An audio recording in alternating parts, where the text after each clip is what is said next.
Okay, hang on. I'm not sure I'm going to have a voice here. It's cloudy out there, so the light's a little weird. I don't know. Hopefully tomorrow we'll find out if we can fix the fan ourselves, or yeah, we're going to have to call somebody.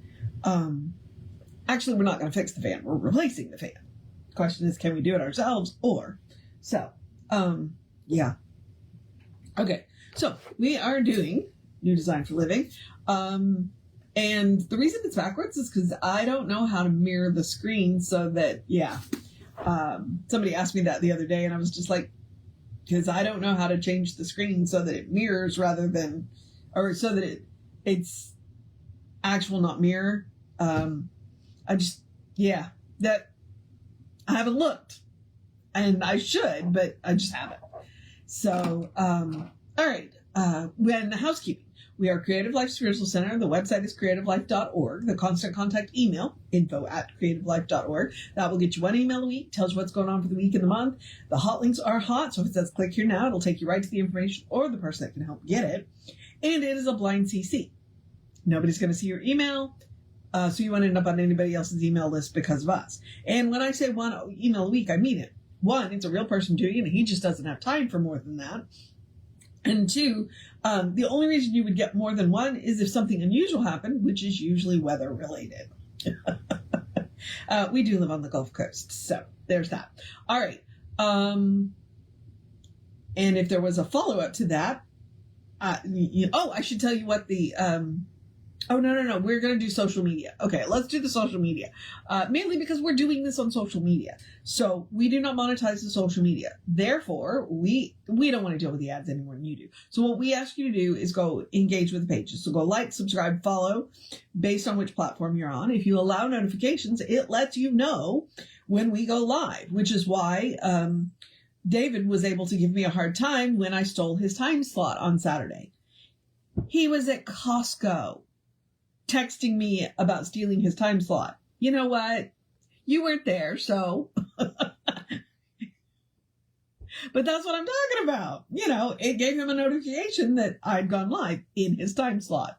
So here we are. But that, it's pretty funny. So, then engage with the individual posts. So react to the post, comment on the post, share the post, because then that allows, it bumps us in the algorithms. Basically, when you engage with a post, then people go, the algorithms go, oh, people like this. More people should see it. So it's a free and easy way you can support the center. All right. And we are Creative Life Spiritual Center or Creative Life Spark. And I'm the running Rev Ryan across all the social medias that I am on. So there's that. Okay. So we are doing a New Design for Living, which I am describing as a science of mind process. Okay. Yeah, it's, according to the write-up, it was written towards the end of Ernest's career, and I think that's what it was, is that he wanted to kind of sit down and write a how-to. It's like, how do you do this? So here we are, a New Design for Living. And it happened to be right around the beginning of the year, and I was like, that's a good time to start a New Design for Living. I don't do New Year's resolutions, but hey, I'm down for doing some new processes. And we're going to go ahead and do 2 sections today. Neither one of them are very long. It's like 3 pages total. So, and then the next one after that is kind of long. So yeah, we're going to start with, you are not in pieces. Body, mind, and spirit are not separated, isolated parts of life. They are a unity. We merely call different aspects of this unity by different names. Our mind is not separated from our body. Our body is not separate from the infinite intelligence which created it. Neither is our mind apart from the one mind or spirit. They are expressions of the one great whole, which is active in them, which is the most important part of that sentence right there. Just as it is the mission of science to discover one law which includes other basic physical laws, so also is it humanity's endeavor to realize that there is an all-inclusive spiritual reality which resides within us, and nothing about us is not subject to its creative activity. Sugar, can I help you, baby girl? She was stymied by the light, and now she didn't know where to go. Where are you going? Where are you going? Okay, that's Sugar. Okay, one might ask, even if our minds do partake of the creative nature of the infinite mind or spirit, is there not by nature a limitation to this creative action in our experience? Oh, Sugar! Stop messing with the camera angle. Okay, come here. Come here, baby girl. Okay, well, okay, then sit on the mouse pad. That's fine. She started to mark the camera, and I was looking down, so I didn't realize it. She's rubbing on the camera. Hang on. Here. You gonna make a cameo there? Oh, no. No? I can't get far enough over to see you? There we go. Look. No. Okay. Nope. Now I'm just making a mess. And holding myself up. So, okay. You didn't get to see Sugar. Sorry. I can't get the camera over far enough for you to see her. Okay. Because she's sitting right there. Right there. The camera's over here. So, okay. One might ask, even if our minds do partake of the creative nature of the infinite mind or spirit, is there not by nature a limitation to this creative process? Dante. This creative action in our experience. Of course, there is a limitation. Not one that exists naturally, but one we have imposed upon ourselves. Okay. I don't know what's going on here. Okay. We can only use what we know. The more we understand, the more we will be able to accomplish. This holds true in any form of endeavor. Any invention has always been a possibility. The universe has not become more than it was before. Rather, it has been an increased knowledge and understanding on the part of humanity to the nature of what resides in the universe, resulting in our being able to make the new inventions possible. Okay. All right. Okay. The same holds true of all discoveries in the past and those to come in the future. The more we come to learn and know about the world we live in, the more we will be able to use and direct the inherent limitless possibilities of nature to bring about great wonders. Does this not also apply to our use of the creative nature of our own thought? The more we come to realize the nature of God and our relationship with God, the more we will be able to comply with the real nature of things as they are and constructively direct our lives into greater good. And notice that he said the more we'll be able to comply. Because that's the secret to working this process, is we've got to be in harmony with the nature of what we are working with.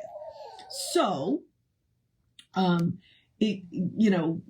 more we understand, the more we can work within its nature, we can comply with its nature, we're more likely to be successful at what we want to do. Any limitations which may appear to be barring us from a greater experience of good, we may be sure, is a limitation we have placed on ourselves.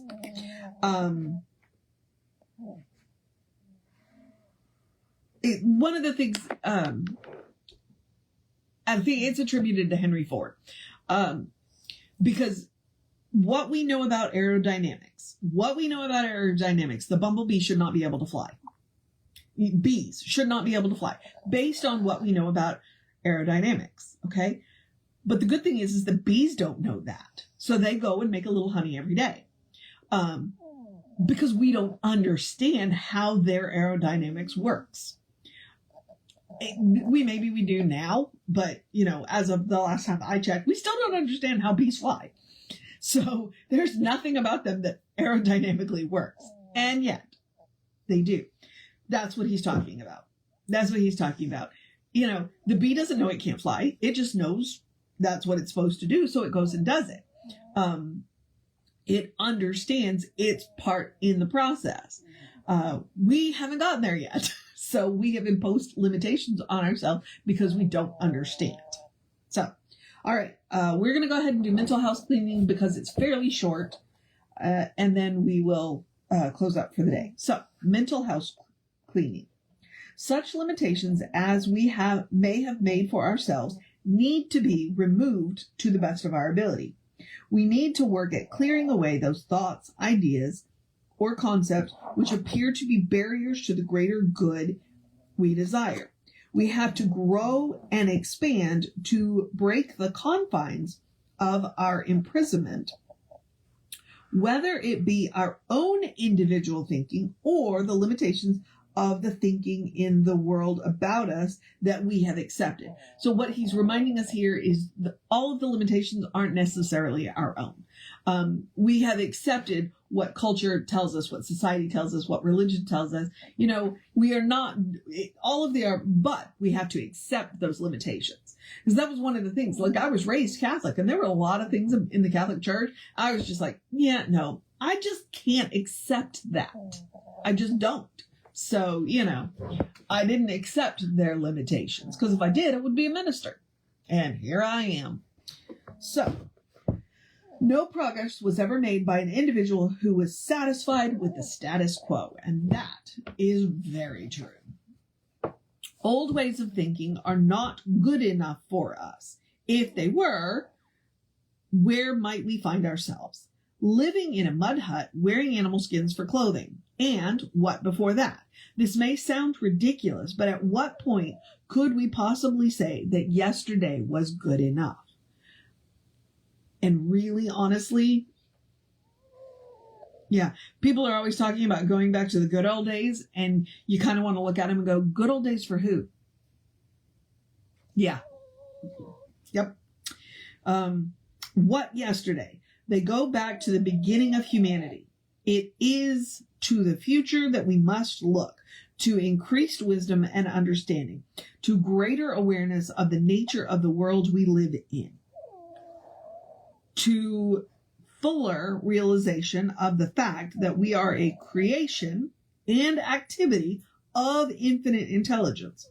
Such a realization is something that is never fully achieved, but is a continuing thing, becoming larger, broader, and greater. We will never encompass all of God, but the fact that we keep trying is amazing.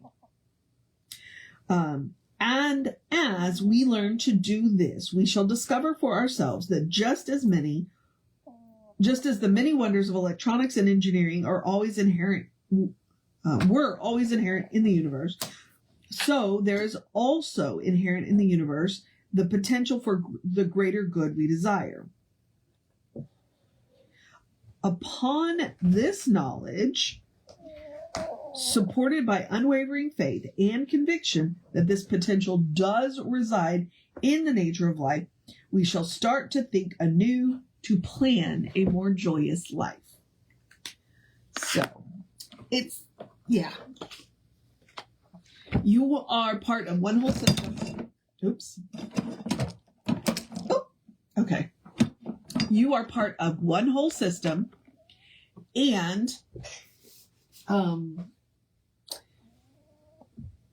as you let go of the limitations that you have allowed to be imposed upon you, one, by yourself, and two, by accepting, what the culture has told you, then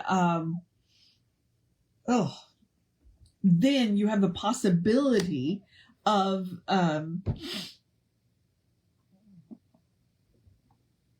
moving towards that greater good, moving towards what you really want. And what do any of us want? We want to be happy. We want to be safe.